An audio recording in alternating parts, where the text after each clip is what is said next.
it. And let me work on this some more, and I'll be, back in touch with the board leadership and try to come up with a strategy. But I got to think that there are people who would like to talk to you about this. I figured there might be a few.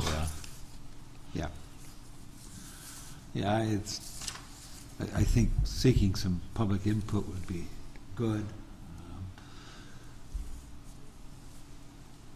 But I think we need some forward direction to frame a discussion as opposed before simply getting people's reaction. Some of it should be we look at the zoning map and Yeah. kind of overlay our thinking with where in the city does it feel like these uses should be, and how does that relate to the zoning map, right? I couldn't hear you. I'm sorry. Doing it as we should review the zoning map and how it relates to what actually is in place. There's some disconnect from the zoning map to realities, right? So we decide where we think the areas in the city we should target to locate these, and we're just picking whatever zoning districts that we want to integrate them into, right? So what's the best practice in other communities for where to put transitional housing? I think that's probably what you need to hear from some experts about, because I think that my understanding is that it needs to be transitional housing and homeless shelters need to be close to services and transit and things like that. Urban core is where we're looking, not urban in core. our districts. But where in the urban core, I guess, is the question. I mean, if you haven't looked at the comprehensive plan recently, you might want to start there and see what it sort of generally says about this. I think there's at least a small section that I found that deals with this. Yeah, it's pretty vague, and it just says get them out of the downtown. Yeah. But if you go up Green Garden right now, they'd probably tell you that these belong downtown. I mean, in reality, is the environment downtown really going to change substantially through zoning? Probably not. But it's something I think that we ought to think about just for the future.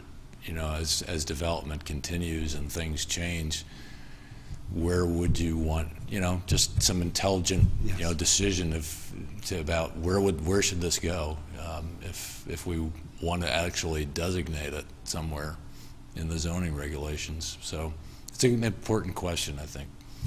And not to add on, because I know I've already given you plenty to worry about.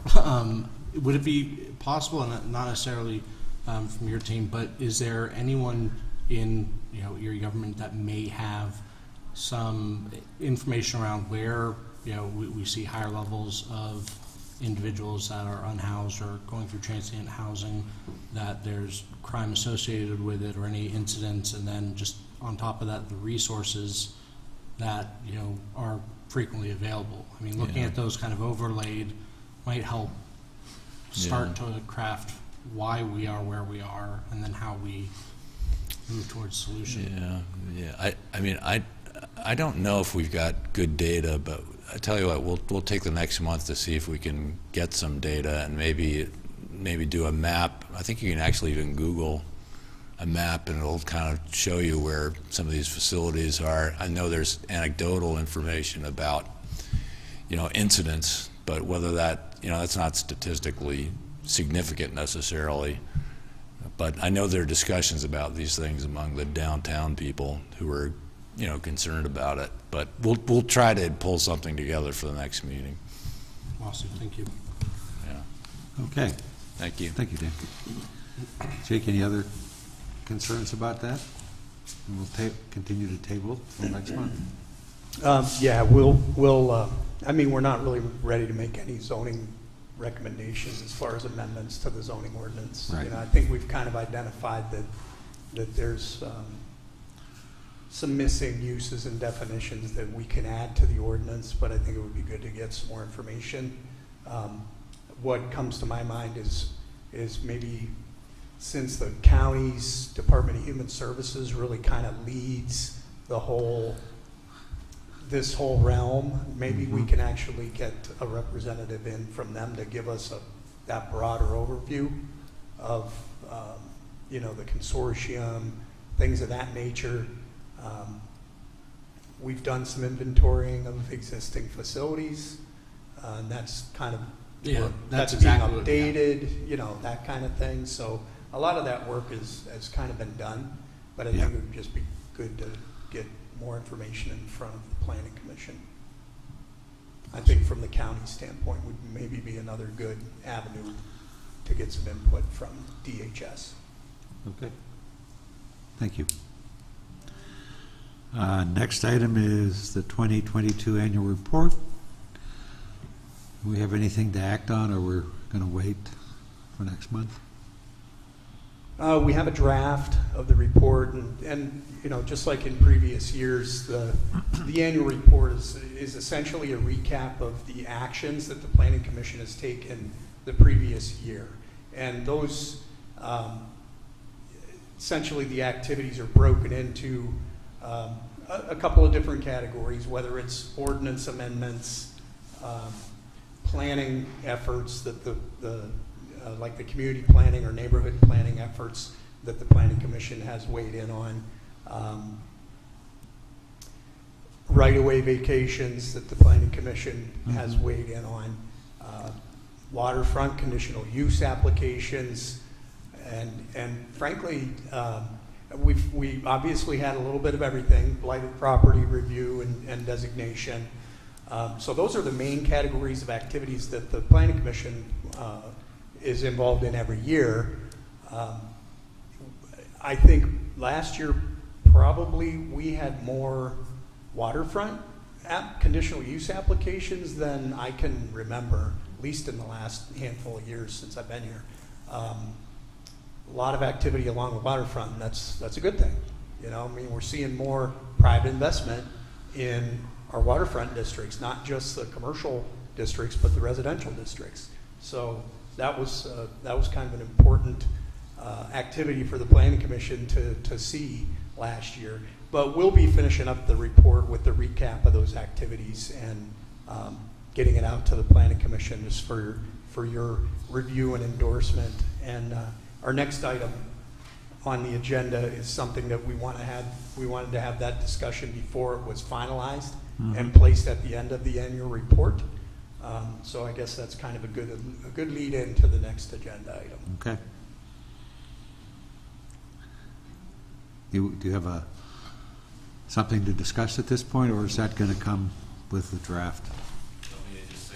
Yeah, I'm going to defer to our planning director to talk a little bit about, you know, how we've been developing the priorities for the coming year. And you know, as you're aware, obviously there's things that carry over that are kind of a continual work in progress, like looking at our ordinances, for instance.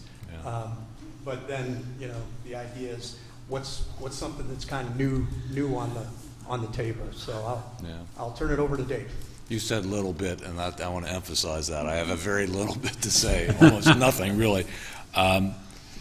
You know, we kind of developed a list, our own internal list of things that we think are the top priorities for 2023, and we've shared them with leadership in the administration, and we're waiting to get some feedback from them, and then we'd like to share them with you. But while that's going on, I guess I'm curious what things you would like to do in the coming year as a planning commission.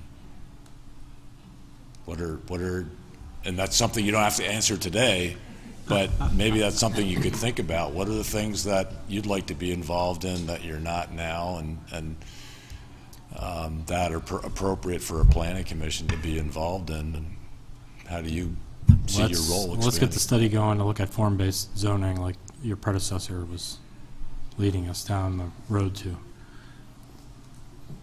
Yeah, I think that would be a big one. would be a big improvement in the quality of life considerations for the larger community. I'd love to see some discussion on design standards for different neighborhoods. There's been a couple developments proposed that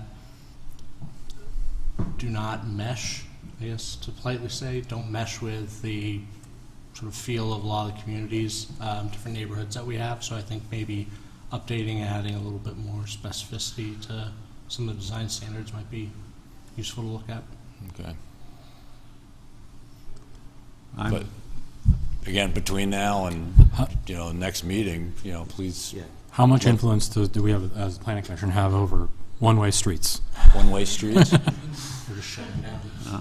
What about one-way streets? I'm sorry. Eliminating. We just got to get rid of, I mean, some of them are necessary, but there's a lot of them in our town that are, we don't have that traffic capacity. So you'd like to have a discussion about Particularly in one-way the streets. residential neighborhoods, but downtown is endlessly confusing to people Do who you have, haven't do you have an been. example downtown? Well, Perry Square goes in the wrong direction.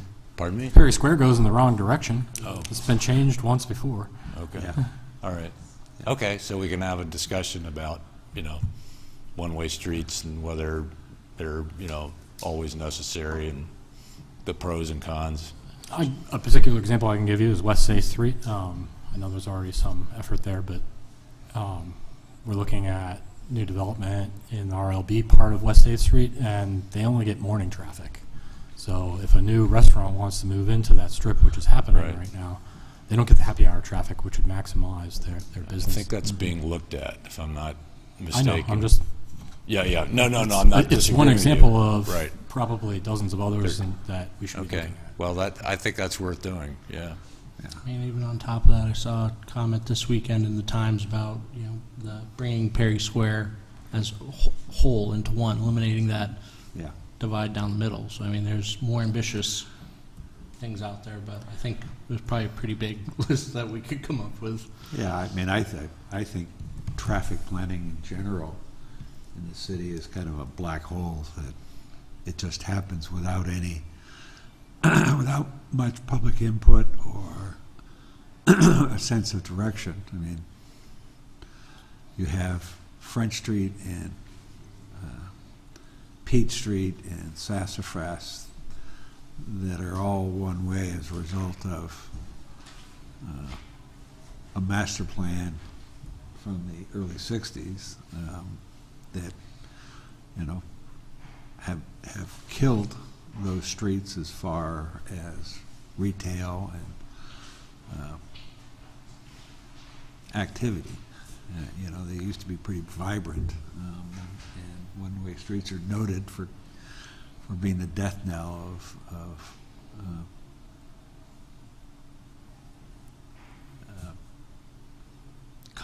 commercial use. So I think it's something that's time it should be revisited. Okay. You're keeping the list, right, Jake? Okay. Yeah. All right, well, we've got a month and, send Jake your other ideas and we can Yeah. regroup next month. Thanks, those are all good ideas, Yeah, appreciate and it. I don't expect it'll be solved next month. No. But we need to get it. We'll start talking about it. Yeah. Gotta start conversation somewhere. Yep. All right, thank you very much. Thank you. Item 8, planning and neighborhood resources activity updates. I don't have You can't get away. I don't have anything prepared, so Okay. we'll have an update for you next month. Okay. you. Item 9, public comment. Anybody online or in the meeting that needs to make a comment? Okay. You can call Jason otherwise. That's right.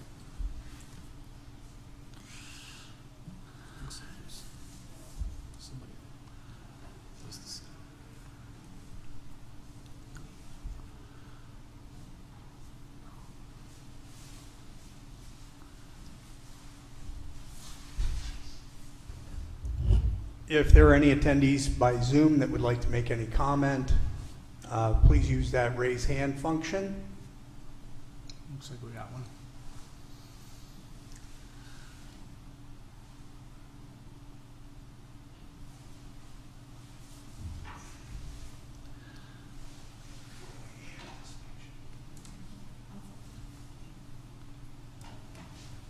Freda, go ahead. Oh, this is Freda Tepper. Can you hear me? Yes. Can you hear me? Yes. Can you hear me? I Yes. can't hear you, so I have to assume you can hear me. I don't have any volume on the audio. I'm sorry I have missed most of the meeting, but I do want to add that the city needs a traffic mitigation ordinance. It's very important for the city to have a traffic mitigation ordinance because you have projects like the IRG project coming in Traffic that are going to mitigation. affect the amount of traffic in this town, and modern cities do have traffic mitigation ordinances. The city does have within its charter the ability to have a traffic mitigation ordinance. Communication. Likewise, there needs to be an ordinance that controls how permit holders, construction permit holders or non-permit holders are allowed to close sidewalks and for what period of time. There are instances where months and months and months sidewalks have been closed, like at the Catholic Church. And the Erie Downtown Development Corporation has set an example for being able to provide alternative ways for people to pass through on the streets with a sidewalk bypass, and this should be the rule rather than the exception. So those two things are needed for the Planning Commission and the city to act on. Thank you.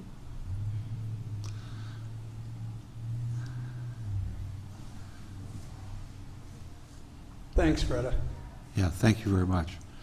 And I think she said she didn't have audio. I was going to ask her if Yeah. she could jot those things down and submit them to our office, but I think we have her contact information, so we can get some more Okay. info from her. We reach out and get that followed up.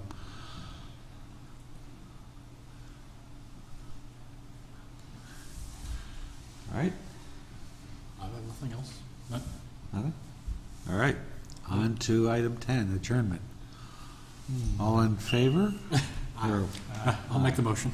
I'll second. all in favor? Aye. Aye. Thank you. Thank you, everybody.